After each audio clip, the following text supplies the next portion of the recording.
ကိုဝင်ဆောင်စင်ကလေးကနာကျင်မှုကိုခံစားပြီးမွေးဖွားပေးခဲ့သောမိခင်နင်းညမရွေအလုတ်ကြိုးစား၍မိသားစုစားဝတ်နေရေးကိုတာဝန်ယူခဲ့သောဖခင်တို့၏ကျေးဇူးသည်အလွန်ကြီးမားလာသည်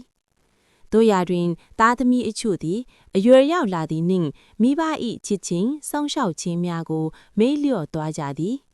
မိဘ၏စကားကိုအလေးမထားတော့ဘဲစိတ်ကူးအလိုလိုက်လှုပ်ဆောင်ကြသည်မိဘများအိုမင်းလာခြင်းတွင်အနားမှမနေတော့ဘဲကိုယ်အစဉ်ပြေရာကိုသာရွေးချယ်ကြသည်မိဘ၏မိတ္တရာကိုတာမန်အရာတစ်ခုလိုထင်မြင်လာကြသည်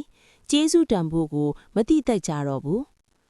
မိဘများအတွက်သားသမီး၏အောင်မြင်မှုအေးချမ်းမှုကအရာအလုံးထက်တန်ဖိုးရှိသည်မိဘများမလိုချင်တာကငွေကြေးမဟုတ်ဘဲသားသမီးတစ်ယောက်၏နားလည်မှုလေးစားမှုနှင့်စကားတခွန်းသာဖြစ်တတ်သည်နေကောင်းလားဆိုတော့စကားလေးတခွန်းကပင်မိဘ၏စိတ်ကိုအလွန်ပျော်ရွှင်စေနိုင်သည်မိဘ၏ကျေးဇူးကိုမတိတက်သောသားသမီးသည်တနေ့တွင်ကိုယ်တိုင်မိဘဖြစ်လာချိန်မှာအမှားကိုနားလည်လာနိုင်သည်သို့တော့အချိန်လွန်သွားပြီးနောက်နောင်တရခြင်းကအကျိုးမရှိတော့ပါ